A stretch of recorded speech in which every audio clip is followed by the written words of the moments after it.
அனைத்து உறவுகளுக்கும் வணக்கம். மீண்டும் ஒரு புதிய காணொலியூடாக உங்களை சந்திப்பது மிக்க மகிழ்ச்சி. நீங்க இன்னைக்கு என்ன காணொலி பார்க்க போறீங்க சொன்னா, தானிய வகையில நிறைய தானியங்கள் இருக்குது. அதுலயே நாங்க கவுப்பிய வைத்து சூப்பரா தோசை சுட போறோம். அது நிறைய சத்துக்கள் நிறைந்த கவுப்பிய வச்சுதான் இன்னைக்கு நாங்க தோசை சுட போறோம். அதான் இந்த வீடியோல நீங்க முழுமையா பார்க்க போறீங்க. அதோட நீங்க என்ன செய்யணும்னு சொன்னா, எங்களோட வியா பிளாக் யூடியூப் சேனலை மறக்காம சப்ஸ்கிரைப் பண்ணி, லைக் பண்ணி, ஷேர் பண்ணி, கமெண்ட் பண்ணுங்க. அதோட பக்கத்துக்கு பெல் பட்டனை கிளிக் பண்ணுங்க. அப்பதான் நாங்க போற ஒவ்வொரு காணொலியும் நீங்க தொடர்ந்து பார்க்கக்கூடியா இருக்கும். ஓகே, நாங்க இப்ப தோசைக்கு மாக்கலவை தயார் செய்வோம். நீங்க பாத்தீங்கன்னா தெரியும், நாங்க வளமையா தோசைக்கு எப்படி இந்த கலவையை தயார் செய்வோமோ அப்படித்தான் தயார் செய்ய போறோம். ஆனா அதுல சுவையில வித்தியாசம் இருக்கு. இப்ப நாங்கள் உளுந்துல சுடுற தோசைக்கும், ரவையில சுடுற தோசைக்கும், கவுப்பியில சுடுற தோசைக்கும் சுவையல் வேறுபடும். அப்படித்தான் நாங்கள் கவுப்பிய முதல்ல என்ன செய்தாங்கன்னு சொல்லி பாத்தீங்கன்னு சொன்னால், நாங்க கவுப்பி என்ன செய்யறாங்கன்னு சொன்னால், ஒரு வெயில்ல எங்களுக்கு நாங்க தோசை கலவான கவுப்பிய எடுத்து காய வச்சிருந்தாங்க. சரியா, காய வச்ச கவுப்பிய நாங்கள் மத்தியானம் வேருக்கு நல்லா காஞ்சிட்டுது. அதை எடுத்து அந்த சின்ன உரல் இருக்குதானே, அதுல போட்டு மெல்ல மெல்லமா இடிச்சு அதை உடைக்கணும். இப்ப நிறைய கவுப்பின்னு சொன்னால் நீங்கள் மில்லுல கொடுத்து திரிக்கலாம், இந்த உடைக்கலாம். உளுந்து உடைப்பம் தானே, அதே போல இந்த கவுவியை உடைக்கலாம். ஆனா நாங்கள் இப்ப கொஞ்சம் கவுப்பியபடியா வீட்டையே வச்சு உடைச்சு அதை நல்லபடியா ஊற வச்சு கழுவி வச்சுக்கலாம். பாத்தீங்களா, அரைவாசி நல்லா கழுவுப்பட்டுட்டு, அரைவாசி கழுவுப்படையன்னு சொன்னா தோலோட இருந்தாலும் எங்களுக்கு சத்து தான் அவ்வளவுமே. இப்ப அதோட பாத்தீங்க சொன்னா, இங்கால அரிசி நினைச்சு வச்சிருக்கிறோம். ஒரு சுண்ட அரிசி. இந்த பேணின அளவுலதான் நான் எல்லா பொருட்களுமே எடுத்திருக்கிறேன். இதால ஒரு கப் கவுப்பி ஊற வச்சு நல்லபடியா கழுவி வச்சிருக்கிறேன். இங்கால பாத்தீங்க சொன்னா, இந்த பேணியாலேயே ஒரு சுண்ட அரிசி, மற்றது 2 சுண்டு அவிச்ச கோதுமமா, வெந்தயம் நான் 2 கரண்டி போடுறேன் சொன்னா, வெந்தயம் உடம்புக்கு ரொம்ப நல்லது, குளிர்மை.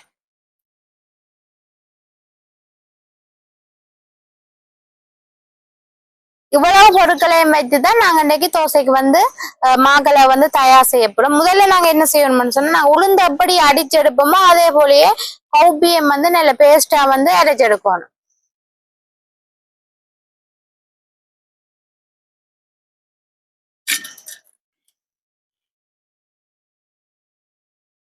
பாத்தீங்களா, கொஞ்சம் நெருவலா தான் இந்த கவுப்பி உடையுமேன்னு சொல்லுங்க. மிஷின்ல போட்டு எடுக்கல தானே, நாங்க வீட்டையே இந்த சின்ன உரலுக்கு போட்டு மெல்ல மெல்லமா உடைச்சு எடுத்ததுதான். அதால கொஞ்சம் நொறுங்கித்தான் இருக்கும். அதை பெண்ணா சுலகுல போட்டு பிடைச்சு எடுத்தனாங்க. அது பரவாயில்லன்னு சொன்னாங்க. தோசைக்கு தானே, அதால பிரச்சனை இல்லை. கொஞ்சம் என்னன்னு சொல்ற, அந்த கோதுவல் இருக்குந்தானே, அதை சுலகுல பிடைச்சு எடுக்கணும். கொஞ்சம் மெலவாசி விட விடாம இருந்தாலும் உங்களுக்கு பிரச்சனை. தோல்லையும் சத்து இருக்குதானே நிறைய.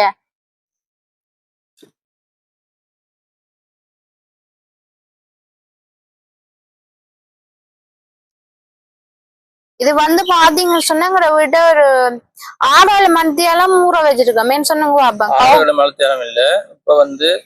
சரியாக 7-8 மணித்தியாலம் என்ன சொல்லுங்க பாப்பா. இது இப்ப காலமா 8 மணி. நாங்க இரவைக்கு தான் தோசை சுட போறோம். நாங்க இரவு ஒரு 10 மணிக்கு ஊற வச்சோம். அரிசி மற்ற வெந்தயம் எல்லாமே 10 மணிக்கு ஊற வச்சேன்னு சொன்னா, காலையில எழுப்பி கழுவோன்ன்றதுக்காண்டி சொன்னா, இது கொஞ்சம் ஊறுறது கொஞ்சம் கஷ்டம்ன்றதால கொஞ்சம் வேலைக்கே நாங்க நினைக்கிறேன். உளுந்து ஒரு 4 மணித்தியாலம் நிலைய விட்டாலே எங்களுக்கு போதும். இப்ப கொஞ்சம் தண்ணி விட்டு, ஆக கூட தண்ணி தேவையில்லை, ஒரு அளவான தண்ணியை விட்டு நல்ல பேஸ்ட் அரைச்செடுப்பேன். இந்த கவுப்பி பாத்தீங்கன்னு சொன்னா, நாங்கள் ஒரு 7-8 மணித்தியாலம் நல்ல வடிவா ஊற வச்சிருக்கிறோம். பாத்தீங்களா, அப்பதான் நல்லா ஊறும் இந்த கவுப்பி. ஏன்னு சொன்னா, உளுந்து ஒரு 4 மணித்தியாலம் அப்படி இருந்தாலும் நல்லா ஊறிடும். கவுப்பி கொஞ்சம் லேட் ஆகும் ஊறுறதுக்காண்டி. அதனால 7-8 மணித்தியாலம் நல்லா ஊற வைக்கணும். இதை நல்ல பேஸ்டா நாங்க அரைச்சு கொண்டு வருவோம்.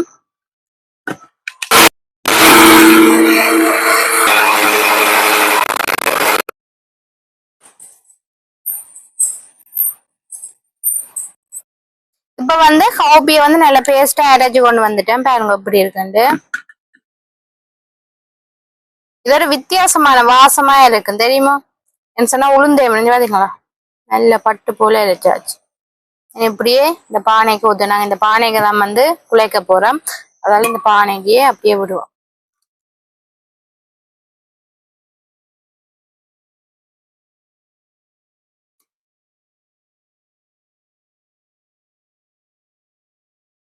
இதோட பாத்தீங்க சொன்னா நாங்க வெந்தயம் வந்து ஊற வச்சிருக்கிறோம்.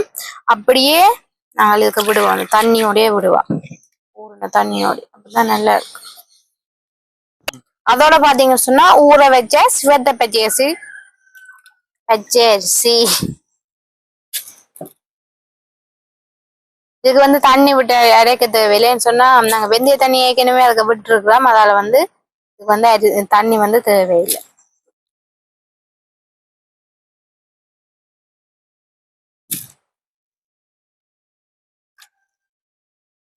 இதையுமே வந்து நல்ல நல்ல என்னன்னு சொல்றோம், நல்ல பட்டு போல அரைக்கணும். அரிசி வந்து நறுவ இருக்கக்கூடாது, நல்ல பட்டு போல அரைப்பட்டு இருக்கணும். இதை நாங்க அரைச்சு கொண்டு வருவோம். பாத்தீங்க சொன்னா அரிசி வெந்தயம் எல்லாம் நல்ல வடிவா அடிச்சு கொண்டு வந்துட்டு இங்க வேணும் அப்படி இருக்கு. நல்ல பேஸ்டா அரைச்சு கொண்டு வந்தாச்சு. ஏன்னு சொன்னா கவுப்பிக்கு நாங்க தண்ணி விட்டு தானே அரைச்சினாங்க. அதால வந்து இதுக்கு வந்து கொஞ்சம் அந்த வெந்தய தண்ணி மட்டும்தான் விட்டு அரைச்சது. ஏன்னு சொன்னா இப்ப மாப்போடைக்க தண்ணி வந்து கூடிருமென்றதுக்காண்டிதான் வடிவா வலிச்சு போடுவோம் பானைக்குள்ள. அரிசி என்னதுக்கான நாங்க போடுறோம்னு சொன்னா கொஞ்சம் மொறுமொறுப்பு தன்மை வேற. சில பேருக்கு வந்து இந்த தோசை வந்து நல்ல மொறுமொறுப்பா இருந்தா தான் விருப்பமா இருக்கும் சாப்பிடவும், நல்ல மெல்லிசா. அதுக்காண்டிதான் அரிசி போடுறது.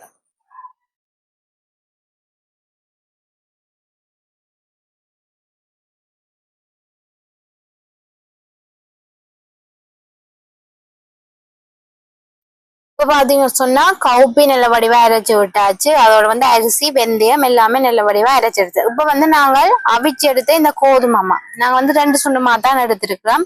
அதையும் இதுக்குள்ள போட்டு நல்ல வடிவா கலந்தெடுக்கணும். தண்ணி காணாடி நாங்க என்ன செய்யணும்னு சொன்னா இப்ப நாங்க அரைச்சு கொண்டு அந்த மிக்சி ஜொக்கு இருக்குதானே அதுக்குள்ள வந்து தண்ணியை விட்டுட்டு நாங்கள் விடலாமேன்னு சொன்னா அதுல அந்த கடையில எல்லாம் இருக்குன்னு தானே அந்த அரிசி வெந்தயத்தின் வாசம் எல்லாம் அதெல்லாம் சேரும்ன்றதுக்காண்டித்தான் அதுக்கே விட்டுட்டு நாங்க கலந்துக்க போடுறது. இப்ப நாங்க மாவை போடுவோம்.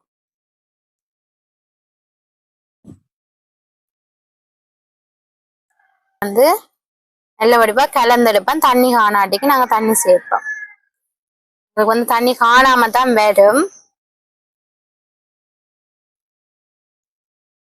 பாத்தீங்களா, தண்ணி காணாது கட்டி பதத்துல இருக்காக.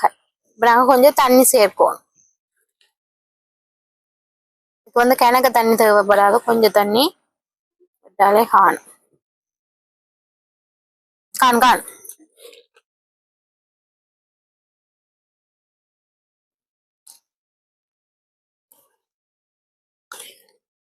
இப்ப வந்து இந்த ஜொக்குக்குள்ள கொஞ்சம் தண்ணி விடுங்க, கொஞ்சம் தண்ணியா விடுங்க ஜொக்குக்குள்ள. கான் இப்ப வந்து தண்ணி எல்லாம் விட்டு நல்ல வடிவா கலந்தெடுக்கணும், குழைச்செடுக்கணும். கையாலதான் நாங்க கலந்தெடுக்கணும். அப்பதான் வந்து புளிக்கும். கரண்டியால இதெல்லாம் செய்யலாம். எங்களுக்கு இந்த பதமே போதுமானது. இதை விட தண்ணியா இருந்தா இப்ப புளிக்கிற கொஞ்சம் கஷ்டமா இருக்கும். அதுக்காண்டித்தான் என்ன நாங்க தண்ணி கலந்து தோசை சுடலாம். இப்ப வந்து நாங்க மாக்களவை வந்து தயார் செய்துட்டோம்.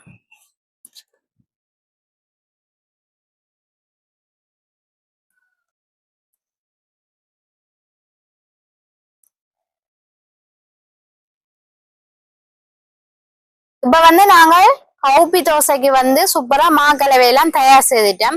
இனி நாங்கள் இப்படியே மூடி வச்சுட்டு நாங்கள் எப்படியும் நைட்டுக்கு தானே நாங்க தோசை சுட போறோம். அப்பைக்கு வந்து மாவு எப்படி புளிச்சு பொங்கி எல்லாம் வந்திருக்குன்னு சொல்லி பாப்போம். சரியா?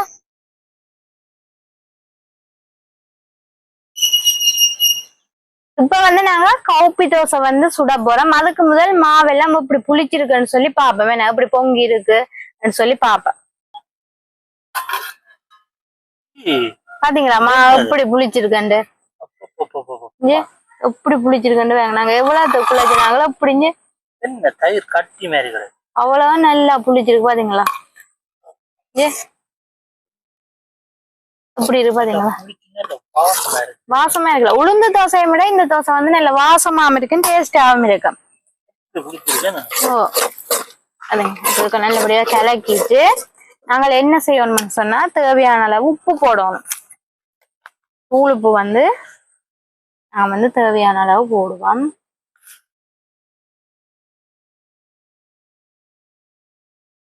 ஓ நல்லா புளிச்சு. நான் நினைக்கல. ஆனா நாங்க மற்ற தோசை உளுந்து தோசை கூட பொங்குறது அதுவும் பொங்கும் தான். ஆனா இது வந்து நல்லா பொங்கி இருக்கு பாத்தீங்களா. எங்கட சாதாரணமா நாங்க தோசை சுடைக்கு எப்படி பொங்குவோம் அப்படித்தான் பொங்கும். இதுக்கு வந்து நாங்க கொஞ்சம் தண்ணி சேர்க்கணும். நீங்க சொன்னா கட்டி பதத்துல இருக்குது. ஓ அதால வந்து கொஞ்சம் தண்ணி சேர்ப்போம். தண்ணி சேர்த்துட்டு நல்லபடியா நாங்க தோசை பதத்துக்கு வந்து கிடைச்சிருக்கோம். இது வந்து நாங்க 2 சுண்டு மாதிரி தானே போட்டுக்கலாம் ஒரு சுண்டு கவுவிக்கு. இது வந்து ஒரு சாதாரணமா ஒரு 5 பேர் 6 பேர் சாப்பிட காணும் வடிவா. இப்ப வந்து நாங்க தோசை பதத்துக்கு வந்து மாவை வந்து கரைச்சி எடுத்துட்டோம். இப்ப வந்து நாங்க என்ன செய்ய போறோம்னு சொன்னால் இதுக்குள்ள வந்து வெங்காயமும் கருவேப்பிலையும் வந்து பொரிச்சுட்டு போட போறோம். அதாவது தாளிச்சுட்டு போட்டா எண்ணெய் வந்து தோசை வந்து நல்ல சுவையாம இருக்கு, நல்ல வாசமாம இருக்கு. அந்த வெங்காயத்தின வாசம் வந்து வேற லெவல்ல இருக்கு. அதை வந்து நாங்க இதுக்குள்ள சேர்க்க போறோம். இதை மூடி வச்சுட்டு நாங்க முதல் வெங்காயத்தை வந்து தாளிப்போம். சரியா? இப்ப பாத்தீங்க சொன்னா அடுப்புல நல்லபடியா மூட்டிட்டோம். அப்ப நாங்க எண்ணெய் சட்டியை வச்சுட்டு வெங்காயத்தை வந்து தாளிச்சிருக்கோம். சரியா? அதுக்கு முதல் கொஞ்சம் தேங்காய் எண்ணெயை விடுவோம். உங்களுக்கு வெங்காயம் தாளிக்கு வந்து கிணக்க தேங்காய் எண்ணெய் தேவையில்லை. அதால வந்து கொஞ்சம் எண்ணெய் விட்டா காணும். எண்ணெய் வந்து கொதிக்கட்டும்.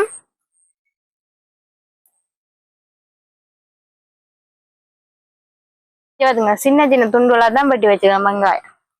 அதோட வந்து கருவேப்பிலை செத்தலும் போடலாம். ஆனா வெங்காயம் போட்டாதான் நல்ல வாசமா இருக்கு.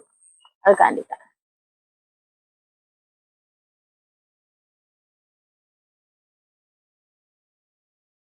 இப்ப எண்ணெய் வந்து நல்லா கொதிச்சிட்டுது. நாங்க வெங்காயத்தை போடுவோம்.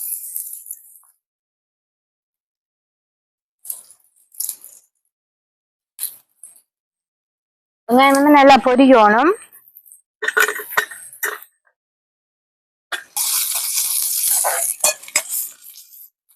இங்கால வந்து பாத்தீங்கன்னு சொன்னா வெங்காயம் வந்து பொரியிட்டு நாங்க வந்து சம்பலுக்கு வந்து ரெடி பண்ணுவோம். நாங்கள் இன்றைக்கு இந்த கவுப்பி தோசைக்கு வந்து என்ன சம்பல் செய்ய போறோம்னு சொல்லி பாத்தீங்கன்னு சொன்னா மாங்காய் சம்பல்லாம் நாங்கள் இன்றைக்கு அரைச்சி எடுக்க போறோம். ஓகே, நாங்க இப்ப மாங்காய் சம்பளம் அரைப்போம். அதுக்கெல்லாம் பொருட்கள் எல்லாம் எடுத்து வச்சுக்கிறேன். வாங்க என்னென்ன பொருட்கள் எல்லாம் எடுத்து வச்சுக்கன்னு சொல்லி பாப்பேன். இப்ப வந்து பாத்தீங்கன்னு சொன்னா மாங்காய் சம்பல் அரைக்கிறதுக்கு வந்து மாங்காய் வந்து சின்ன சின்ன துண்டுகளா வந்து வெட்டி வச்சிருக்கிறேன். அதோட பாத்தீங்கன்னு சொன்னா கருவேப்பிலை, இங்கால பாத்தீங்கன்னு சொன்னா தேங்காய் பூ, மற்றது பாத்தீங்கன்னு சொன்னா பச்சை மிளகாய், அதோட பாத்தீங்கன்னு சொன்னா சின்ன வெங்காயம், மற்றது தேவையான அளவு உப்பு போட்டு அரைக்கலாம். இதுக்கு வந்து நாங்க மாங்காய் போடுறபடியா தேசி புளி வந்து விட தேவையில்லை.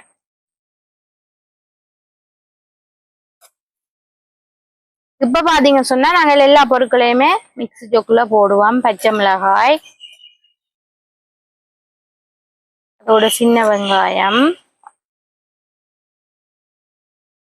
மற்றது மாங்காய், கருவேப்பிலை, அதோட பாத்தீங்க சொன்னா தேங்காய், அதோட வந்து தேவையான அளவு உப்பு சேர்ப்பேன்.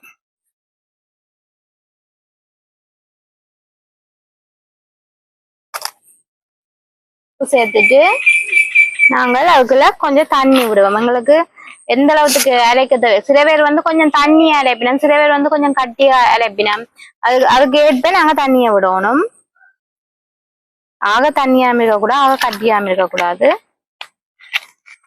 இப்ப விட்டுட்டு இதை அரைச்சி எடுத்து எங்களோட மாங்காய் சம்பல் வந்து ரெடி ஆயிடும். வெங்காயம் வந்து இன்னும் கொஞ்சம் பொரியணும். நல்லா பொரியட்டும்.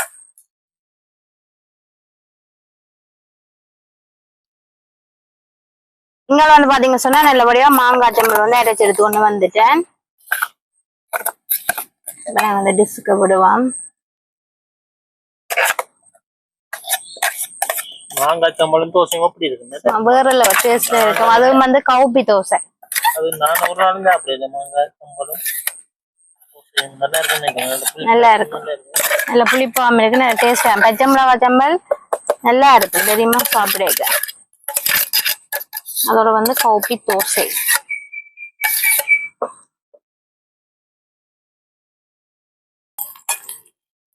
வந்து வெங்காயம் வந்து நல்லா பொரியட்டும்.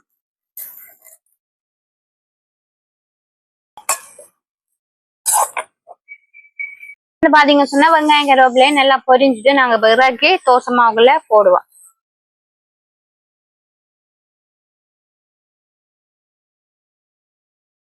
வச்சுட்டு நல்லா ஒரு எண்ணெயை வடிச்சிட்டு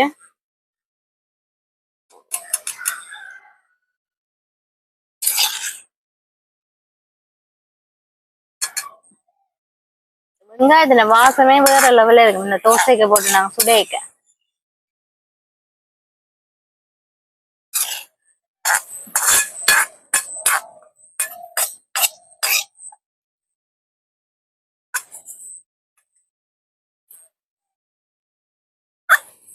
இப்ப நல்ல வடிவா கலந்து விடுவோம். இதுக்கு நீங்க வேணும்னு சொன்னா மஞ்சளும் போடலாம். நான் தாளிச்சு போட்டபடியா மஞ்சள் போடல. இதை நாங்க தோசைக்கல்ல வச்சுட்டு தோசை சுடுறதான் வேலை. இப்ப தோசைக்கல்ல அடுப்புல வைப்போம். வைக்குது அடுப்பு அதேன்னு சொன்னா நூத்து விட்டுட்டேன். அதான் இப்ப பாத்தீங்கன்னு சொன்னா தோசைக்கல்ல கொஞ்சம் எண்ணெயை விட்டுட்டு நல்ல வடிவா புடைச்சு எடுக்கணும்.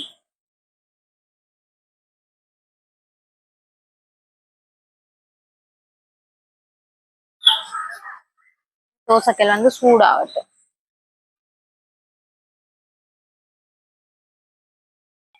இப்ப தோசைக்கல் நல்லா சூடாயிட்டு நாங்க மாவை எடுத்து தோசைக்கல்ல தோசை சுடுவோம்.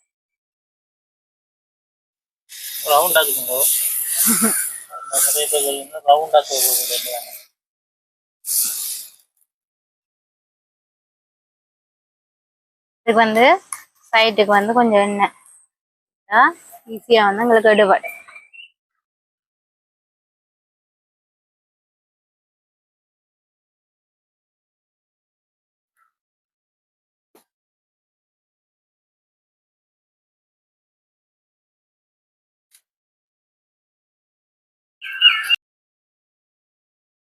இப்ப பாத்தீங்க சொன்னா நல்லா வெந்த அப்புறம் தான் நாங்க மெட்ட பக்கம் திருப்போம்.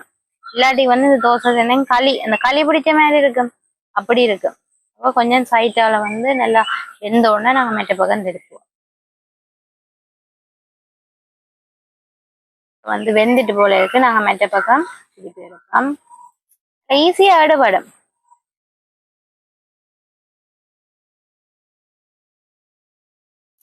பாத்தீங்களா கீழால பொரிஞ்சு கொண்டு வருது.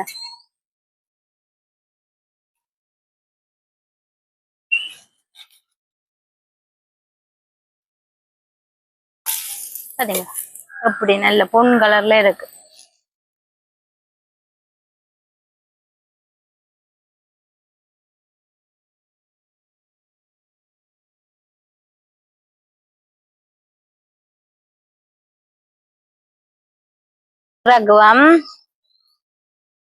ஈஸியா எடுபடும். பயப்படவே தேவையில்லை. பாத்தீங்களா அப்படி எடுபட்டு தோசை பாருங்க எப்படி இருக்கு. நாங்க மெட்ட தோசையே சுடுவோம். எல்லாம் பேரும் ஈஸியா வரும். தோசைக்கல் எரியுதல்லோ பக் பக்கன்னு சுட்டு எடுப்போம்.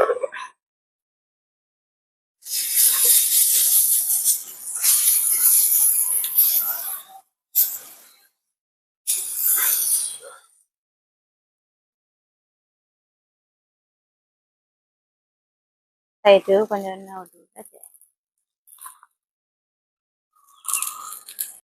நல்ல வாசமா இருக்குல்ல தோசை. அந்த வெங்காயம் எல்லாம் போட்டது நல்ல வாசமா இருக்கு. அந்த கவுப்பின்ற வாசம் வேற லெவல்ல இருக்கு.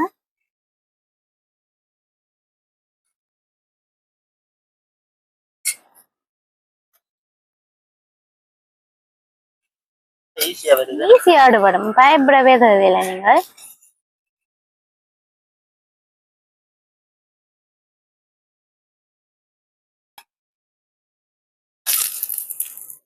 நல்ல சிவப்பு கலர்ல வருவாதீங்க. அந்த கரியின மாதிரி இல்ல. நல்ல கலராகவும் இருக்கு. நான் இப்ப என்னன்னு சொல்லுங்க பாப்பா. இப்ப கவுப்பிய வெயில காய வச்சுட்டு அந்த குட்டி உரலுக்கு போட்டு கொஞ்சம் அந்த உடைச்சல் அழுத்த நான் நீங்க வேணும்னு சொன்னா தோலோடையும் போட்டு சுடலாம். தோலோடையும் நல்லா ஊற வச்சுட்டு 7-8 மணித்தி ஆழம் நல்ல வடிவா அரிசியும் போட்டு கோதுமை மாவு அவிச்ச மாவும் போட்டு கலந்தெடுத்து நாங்க தோசை பிடிச்சிருவோமா அப்படியே சுட்டு எடுக்க சும்மா பஞ்சு போல வரும் தோசை. ஓ அப்படியே இதாக்குவோம்.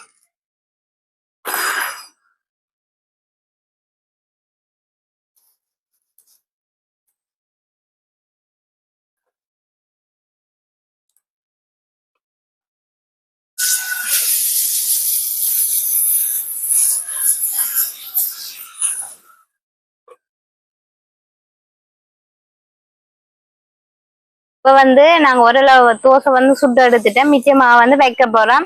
கொஞ்சம் லேட்டா தான் சுட்டு சாப்பிடுவோம். என்ன அம்மா அப்பாக்கெல்லாம் லேட்டா தான் சாப்பிடுவீங்க. நான் இப்ப உங்களுக்கு சுட்டு காட்டணும்ன்றதுக்காண்டி தான் வேலைக்கு சுட்டு காட்டுறேன். என்ன லைட் பிரச்சனையாலதான் இப்ப பாருங்க தோசை எல்லாம் சுட்டு எடுத்துட்டேன். எப்படி இருக்குன்னு சொல்லி பாருங்க தோசை. இப்ப பாத்தீங்கன்னு சொன்னா சூப்பரான மாங்காய் சம்பலும் எங்களுடைய கவுப்பி தோசையும் வந்து ரெடி. பாருங்க இந்த எப்படி கலர்ல இருக்குன்னு சொல்லி பாத்தீங்களா? நல்ல பொன் கலர்ல இருக்கு, நல்ல பஞ்சு போல இருக்கு, நல்ல மெல்லிசா தான் சுட்டுன்னு நான் எடுத்துக்கேன். நல்ல முறுமுறுண்டு அரிசி அப்ப மாதிரி தான் இருக்கும். அதில் வந்து நாங்க அரிசி போடுறதானே அதை வந்து அந்த முறுமுறுப்பு தன்மையை வந்து கொண்டு வரது. இதை வந்து நாங்க சுட சுட சாப்பிடாதான் இன்னும் டேஸ்டா இருக்கும். அதாலதான் நாங்க மிச்சமா வச்சிருக்கிறோம். ஏன்னா இன்னும் கொஞ்சம் லேட்டா வந்து சுடுவோம்ன்றதுக்காண்டி இப்ப வந்து நான் உடலவான தோசை வந்து சுட்டுட்டேன். பாருங்க எப்படி இருக்குன்னு சொல்லி. ஓ நான் சாப்பிட்டு வந்து காட்டுவேன். நல்ல வாசமாம இருக்கு. நாங்க வெங்காயம் கருவேப்பிலை எல்லாம் தாளிச்சு போட்டபடியா நல்ல வாசமாம இருக்கு. அதோட வந்து சூப்பரா மாங்காய் சம்பளம் தான் நான் செய்திருக்கேன். இப்ப வந்து சாப்பிடுவோம் சரியா?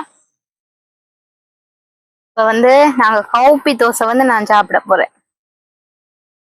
ஒரு கவுப்பி தோசையும் மாங்காய் சம்பல்.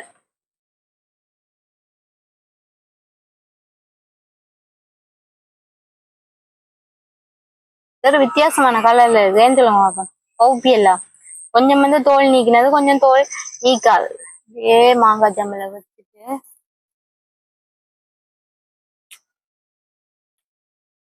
உளுந்து தோசை வந்து தோத்துடும் இதோட கவுப்பி தோசையில சாப்பிட தெரியுமா?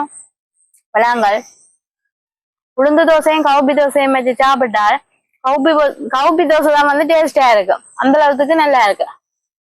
அதோட வந்து நாங்க வெங்காயம் தாளிச்சு போட்டிருக்கோம் தானே, அது வந்து வாசமே வேற லெவல. நாங்க கடிச்சு சாப்பிடுக்க அந்த வெங்காயம் கடிபடையக்க நல்ல டேஸ்டா இருக்கும். நல்லா இருக்கும். நீங்க சாப்பிட்டு பார்க்க போறீங்களோ?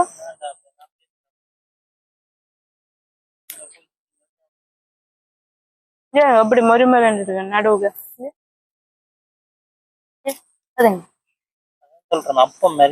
அப்பம் மாதிரி அதோட அந்த வெங்காயம் தான் டேஸ்டா வேற லெவல்ல உங்களுக்கு தெரியுமா?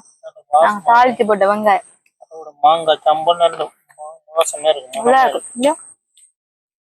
இதுக்கு நெய் எதுவும் விட்டு சாப்பிடணும். இந்த மாதிரி இருக்கு. உங்களுக்கு நெய் விருப்பம் இல்ல?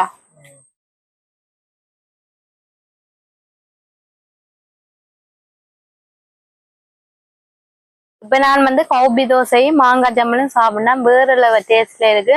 நீங்களும் இப்படி கவுப்பில வந்து தோசை சுட்டு சாப்பிட்டு பாருங்க, நல்லா இருக்கும். நாங்களும் வந்து இதோட இந்த காணொலியை வந்து முடிச்சு கொள்றோம். மீண்டும் ஒரு புதிய காணொலி ஊடாக உங்களை நாங்க சந்திக்கின்றோம். பாய் உறவுகளே.